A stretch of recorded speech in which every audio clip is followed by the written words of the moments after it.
नमस्कार। आज हम समझने वाले हैं कि गणित को पढ़ाने के तरीके को कैसे बदला जा सकता है। मतलब इसे सिर्फ थ्योरी से निकालकर प्रैक्टिकल और दिलचस्प कैसे बनाया जाए। तो असल सवाल यही है। सुनने में ये एक बड़ी चुनौती लग सकती है ना? लेकिन इसका जवाब असल में गणित सिखाने के तरीकों में ही छिपा है। तो चलिए साथ मिलकर उन तरीकों को खोजते हैं। तो आज हम इन 4 पड़ावों से गुजरेंगे।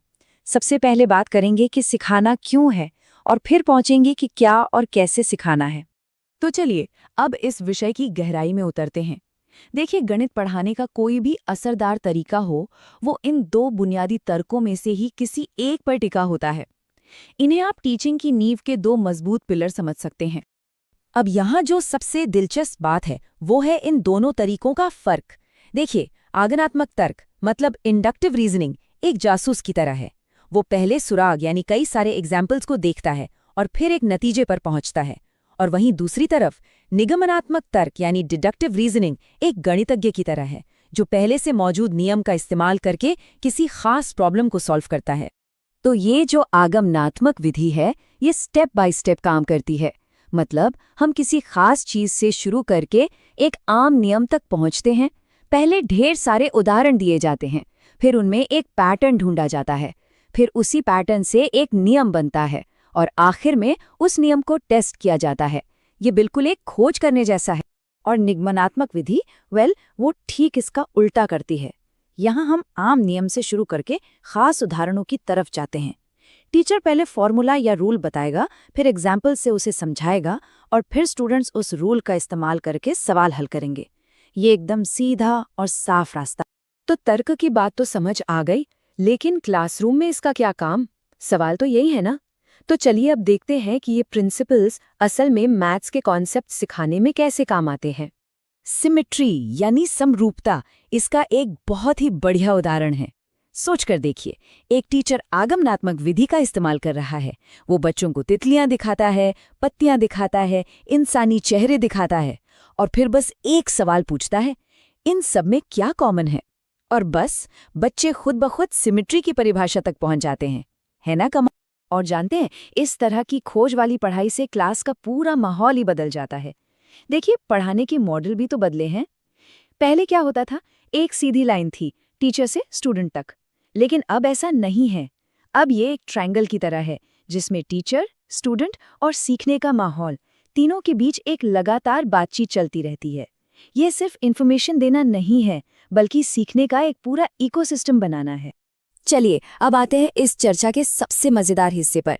बात करते हैं उन टूल्स की जो मैथ्स के मुश्किल आइडियाज को एकदम असली और छूने लायक बना देते हैं। ये है जियो बोर्ड। पहली नजर में शायद ये सिर्फ कीलों वाला एक बोर्ड लगे, लेकिन यकीन मानिए ये ज्योमेट्री का प्लेग्राउंड है। बच्चे इस पर रबर बैंड से अलग अलग शेप्स बना सकते हैं और एरिया, पेरीमीटर जैसे कॉन्सेप्ट्स को सिर्फ पढ़ते नहीं, बल्कि अपने हाथों से करके सीखते हैं। यही तो है लर्निंग बाय डूइंग। और ये है अबेकस, एक बहुत पुराना लेकिन आज भी जबरदस्त पावरफुल टूल। और नहीं, ये सिर्फ कैलकुलेशन के लिए नहीं है।